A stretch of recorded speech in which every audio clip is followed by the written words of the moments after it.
On today's episode, we're talking about the number one single biggest mistake most businesses make when it comes to Facebook ads, and 10 more mistakes to avoid as well. Let's get to it.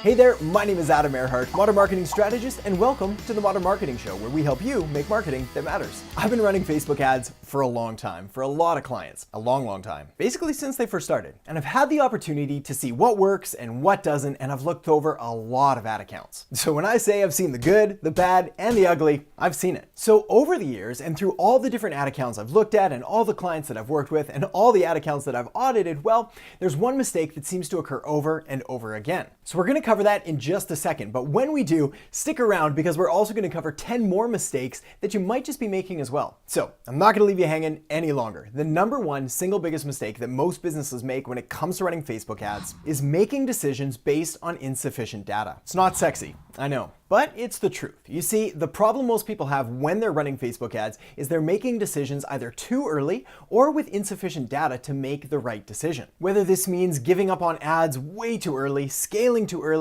or making split testing decisions without enough data behind them, it's all pretty much the same thing. And this is really dangerous territory because it means you could be potentially leaving hundreds, thousands, even tens or hundreds of thousands, even millions of dollars on the table. And I see this happen all the time when someone takes a potentially really high performing ad and cuts it off right away. Or they see an ad that starts to get a little bit of traction and they dump a ton of money at it only for it to fizzle out just a couple days later. So here's why this is important. You see, Facebook is an algorithm, and an algorithm means math, and math means numbers, which means you've got to be sure that you're providing Facebook with sufficient data and sufficient numbers for them to work appropriately and to go through the algorithm in order to find the best possible combination of things for you and your ad. And what this means is you've got to feed the beast. You've got to give it both time and money to get sufficient results from it. This is why it's so incredibly important to have your entire strategy thought out before you spend your first dollar.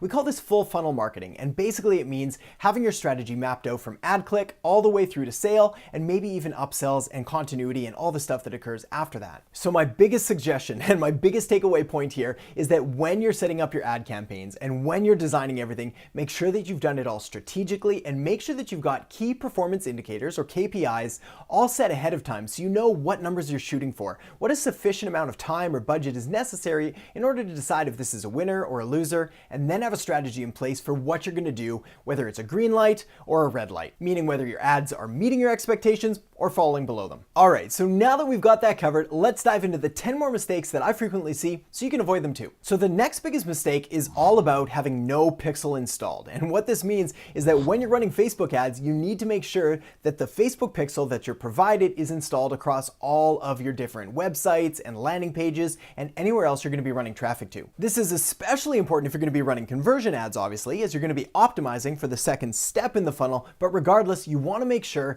that the Facebook pixel is installed across all of your online assets and properties. This is going to allow you to collect and to basically amalgamate as much data as possible so you can use it later to either retarget people or to create audiences based on different actions they've taken. So again, make sure that pixel is installed everywhere. The next mistake comes down to not having enough budget per ad set. So this kind of draws on the biggest mistake we talked about, which is basically not having enough data in general. But when you're deciding how to carve up your budget and which ad set to put it in, you want to make sure that each ad set gets a sufficient amount of budget. This is because ads are optimized at the ad set level, which means, again, you've got to give Facebook a sufficient amount of data and a sufficient amount of budget so they can show it to enough people to get good results. So let's say you're working with a budget of $50 a day. Rather than putting it across, say, 10 different ad sets with $5 in each, you might want to put it down to 2 different ad sets with $25 in each, which is going to allow you to get more data a little bit quicker, and then of course you can scale up the winner and cut the loser later. The next mistake is having too many ads per ad set.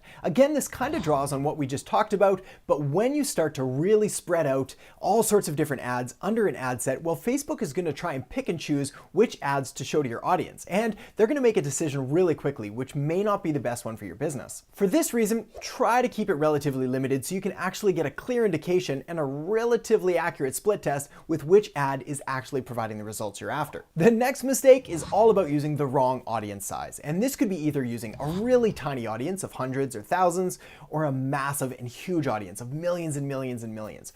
What you want to do here is you want to find that sweet spot, maybe between 500,000 and 2 million people, probably a rough ballpark to start. And this is if you're targeting nationally or internationally. Now, if you're targeting locally, this is a whole other story, and you can get away with much smaller audience sizes of maybe just a few thousand people. But again, what you want to be doing is you want to be giving Facebook enough data so they can optimize the algorithm to get you the results you're after. The next mistake people make is not using custom audiences, whether we're talking about audiences that you've built off the Facebook pixel that you have installed, or whether we're talking about uploading your email list or your customer list. These are incredibly powerful audiences because basically what you're doing is you're giving Facebook the data with exactly who you want and then telling them, look, these are the people that I'm after. And that moves us nicely into the next mistake, which is not using lookalike audiences. You see, a lookalike audience can be built off the custom audience that you've just built. I know if this is the first time you're hearing this, it might sound a little bit confusing, but once you've done it a few times, it's actually really straightforward. Basically, when you're creating a lookalike audience, what it allows you to do is to go out there and tell Facebook, look,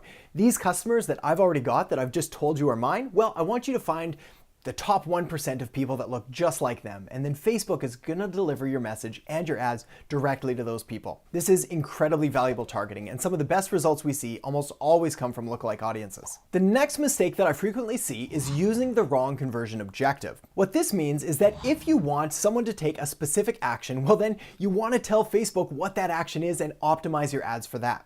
Don't be shy here. You can't afford to be honest and tell Facebook exactly what you want. And it's in their best interest to try to get that for you. This means if you simply want clicks and traffic to your website, well then you're gonna wanna pick traffic. If you've got a video and you wanna get more views on it, well then you're gonna pick video views. And if you want someone to register for a webinar or download a lead magnet, well then you're gonna wanna pick the conversion objective. Not traffic, not video views, but the one that you're actually after. The next mistake I see is not having backup ad creative on hand. This means backup ads with text and different images, different combinations of things you can try if your ad happens to go stale or stops losing its effectiveness. The last thing you want to do is have to scramble to come up with brand new creative and find new images and write new copy as your ad is tanking. Rather, you're much better off to have a steady supply and a backup supply of really well-crafted ads that you can put out there whenever you need to. The mistake after that is not having backup ad accounts. Sometimes ads get denied. And sometimes ad accounts even get shut down, which is why if you're relying on Facebook ads as your source of traffic, you want to have backup ad accounts in place just in case this happens. 1 backup ad account is great. 2, it's probably even better. And 3, well, may not be a bad choice. And the final mistake that I want to cover that I see most people making with Facebook ads is not diversifying your ad platforms. 1 really is the loneliest number, which means if you're relying solely on Facebook ads as your source of paid traffic, you might want to start looking into other platforms like YouTube ads, or maybe even LinkedIn ads, or Google AdWords, or display advertising, whatever it is and whatever's best suited for your business. But putting all your eggs in that one basket and in that one Facebook ad strategy is really risky. So diversify your traffic platforms and make sure you've got multiple irons in the fire, ready to strike whenever you need to. All right, so there you have it, the top mistakes that I see people making. So let me ask you, have you ever made any of these mistakes? And are there any takeaways that you're gonna be able to use in your business immediately? Also, have you ever had an ad denied or an ad account shut down?